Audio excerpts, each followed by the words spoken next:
Greetings, ladies and gentlemen, and welcome to a new episode of Great Books in 10 Minutes. This is the last part of our 3-episode series on George Orwell's seminal work, 1984. If you haven't watched the first 2 parts, you can find the link in the description box and in the pinned comment.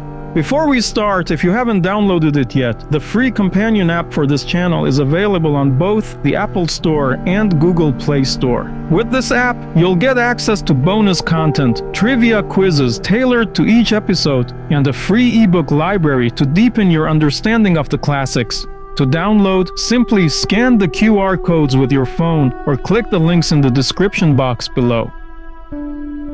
Winston found himself in a high-ceilinged, windowless cell, presumably within the Ministry of Love, though he could not be certain. The walls were made of gleaming white porcelain, and cold light from hidden lamps illuminated the space. A constant low humming filled the room, likely related to the air supply. A narrow bench encircled the walls, interrupted only by the door and the lavatory pan at the far end, which lacked a wooden seat. 4 telescreens were mounted on the walls, 1 on each. At that moment, Winston remembered the promise of the place where there is no darkness. He had been moved from a previous cell where he had been kept alongside a colossal prole woman who, to his dismay, wondered aloud if she might be his mother. In his new solitary cell, Winston's mind was plagued by visions of his tormentors. He shuddered at the thought of them inflicting unimaginable pain upon him, fearing that such suffering might eventually force him to betray Julia, the one person he held dear.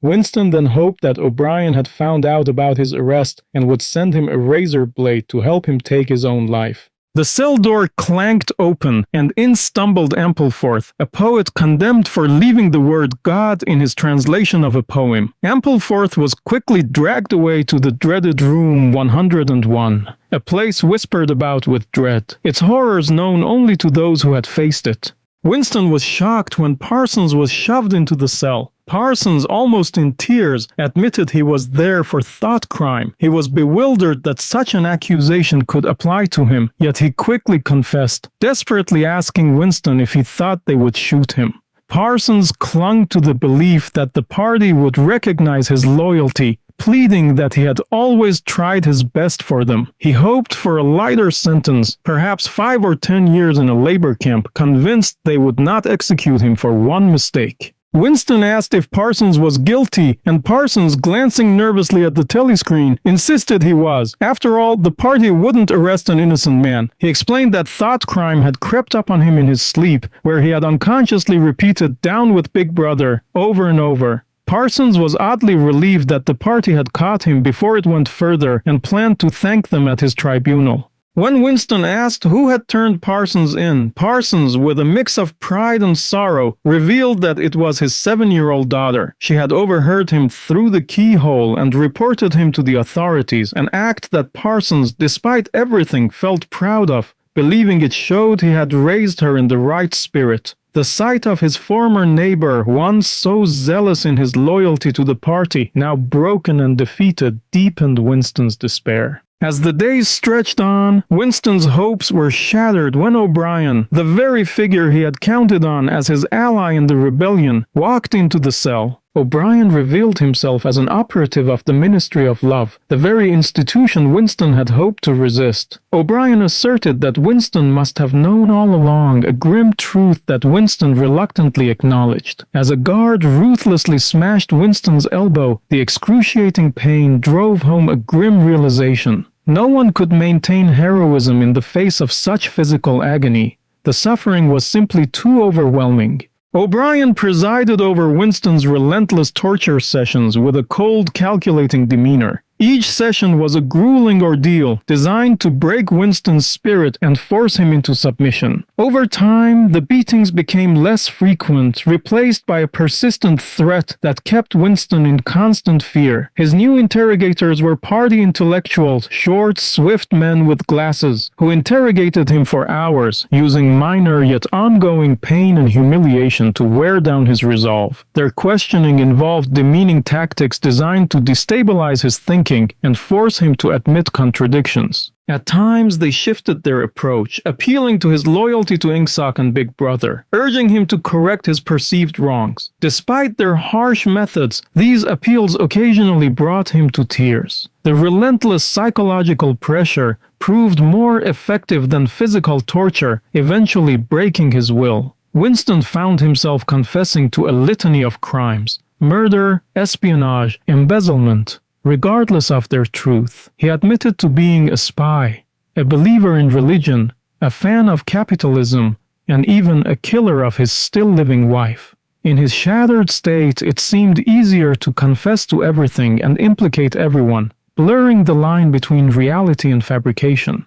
O'Brien accused Winston of the gravest sin, refusing to bow to the party's absolute authority over history and personal memory. After days of brutal beating and torture, as the pain intensified, Winston was coerced into acknowledging a twisted reality. He was forced to concede that whatever O'Brien demanded him to believe was the truth. At times, the temporary relief from pain, however, made O'Brien seem like a savior, and Winston even convinced himself that O'Brien wasn't the cause of his suffering.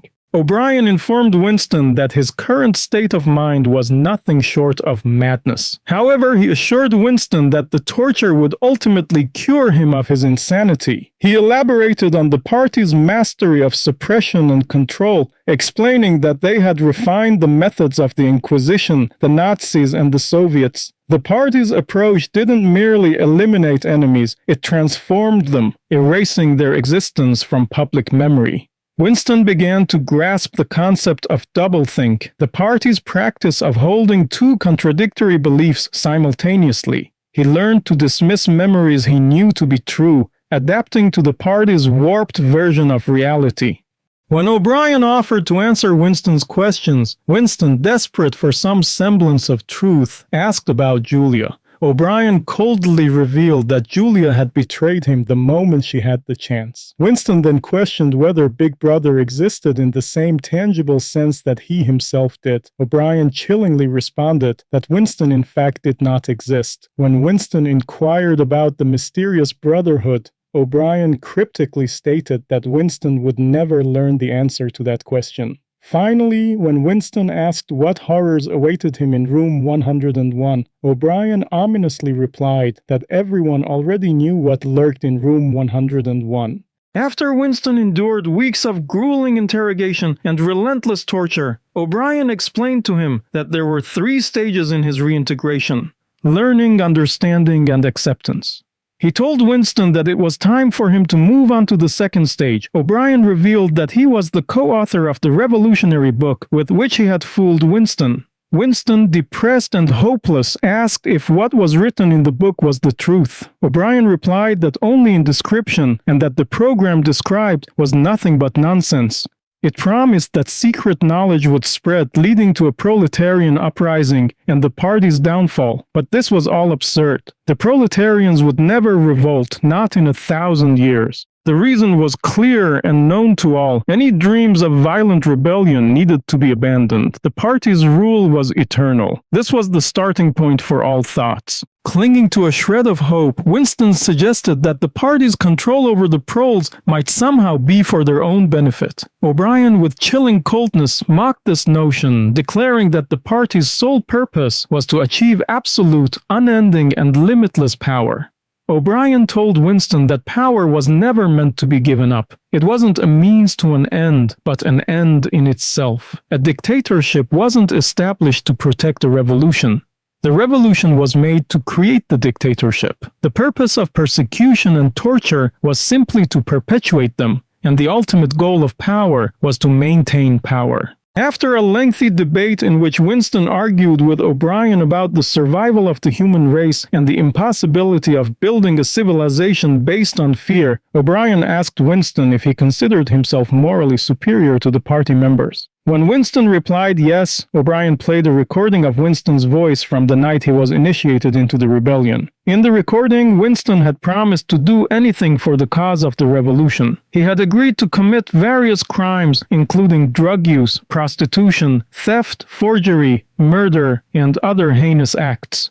Next, O'Brien called Winston the last of the human race and forced him to confront his reflection in a mirror. The sight was harrowing. Winston had become a mere shadow of his former self, his body wasted away to a gray, skinny shadow of his old self.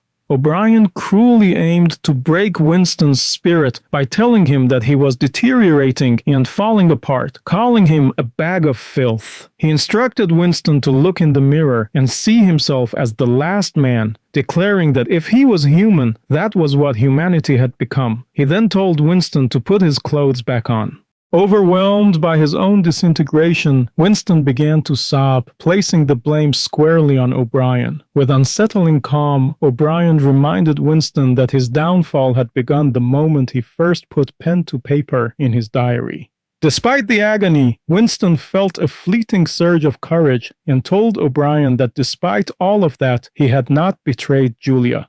However, O'Brien's words carried a grim finality. He assured Winston that soon enough he would be cured of his rebellious thoughts. But O'Brien's words were not meant to console. Rather, they carried the bitter truth that ultimately everyone's fate was the same. Everyone was ultimately silenced, erased, and shot, regardless of their resistance. In time, Winston found himself relocated to a room with greater comfort, where the relentless torment began to subside.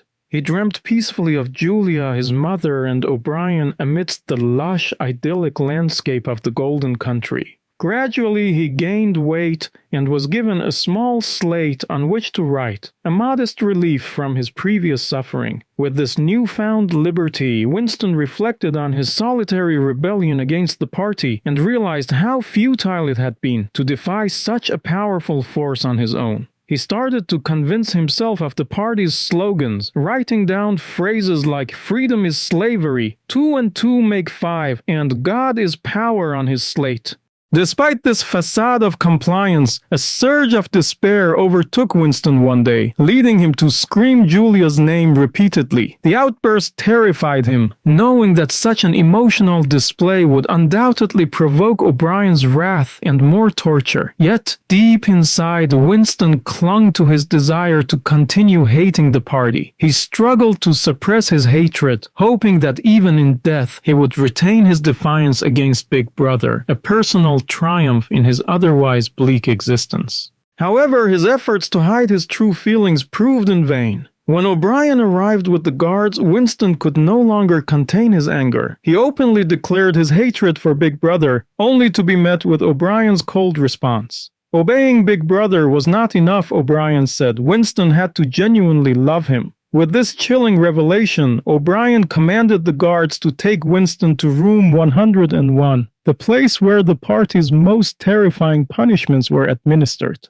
In the claustrophobic confines of room 101, Winston found himself strapped into a chair, his head clamped rigidly so that he could not move. O'Brien stood over him, a cold, calculating presence. He informed Winston that room 101 held the worst thing in the world, a place where fears were not merely imagined, but made flesh. O'Brien recalled Winston's deepest terror, the nightmare of being in an impenetrable darkness with something monstrous lurking just beyond reach, and revealed that the source of Winston's horror was in fact rats. With a grim smile, O'Brien produced a cage teeming with massive writhing rats, their beady eyes glistening with hunger. He placed the cage ominously close to Winston and then explained that when he activated a lever, a door would open and the rats would pour out, leaping onto Winston's face and devouring him alive. The proximity of the ravenous creatures caused a visceral, primal fear to overtake Winston. His resolve shattered under the imminent threat. Desperate to escape the impending nightmare, Winston screamed through his terror, pleading with O'Brien to inflict this horrific fate upon Julia, the woman he loved. In that moment of abject betrayal, Winston's humanity was exposed as he sacrificed Julia to save himself. O'Brien, his expression a mixture of satisfaction and disdain, removed the cage, leaving Winston a broken man. Winston, now a broken man, found himself seated at the Chestnut Tree Cafe, a dreary haunt for those who had fallen from the party's favor. He sipped on a glass of Victory gin, the bitter liquid burning his throat as he mindlessly watched the telescreen. The once rebellious spark within him had been extinguished. He now accepted every word and action of the party without question. Yet deep within, a lingering unease remained, as though the scent of rats still haunted him, a faint reminder of his ordeal. Absent-mindedly, Winston traced the equation 2 + 2 = 5 in the dust on the table, a grim symbol of his complete surrender to the party's reality. His thoughts drifted back to a cold day in March when he had encountered Julia. Time had changed her. She was now heavier, her once vibrant spirit hardened. The idea of intimacy with her now filled Winston with revulsion. When they met, they admitted to betraying each other under torture, a confession that left them both hollow.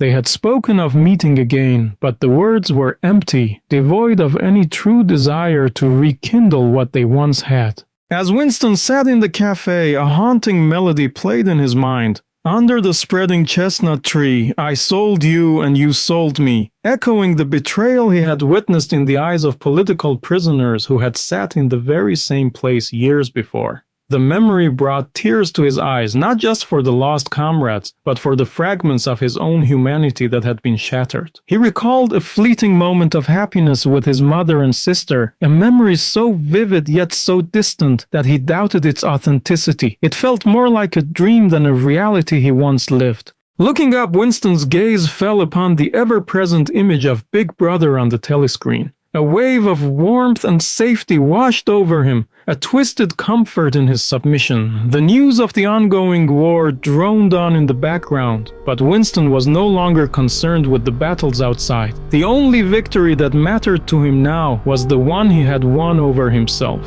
He no longer resisted, he no longer questioned. His heart, once filled with defiance, now beat only with love for Big Brother. Thank you, ladies and gentlemen. I hope you enjoyed my summary of the third part of George Orwell's 1984. Don't forget the first and second parts are also available on the channel. Plus, be sure to download our channel's free companion app for access to quizzes, free ebooks, and much more. If you would like to support the channel, consider becoming a member, liking, sharing, and subscribing. Your engagement helps keep this literary conversation going. Until next time, keep reading and exploring the world of words.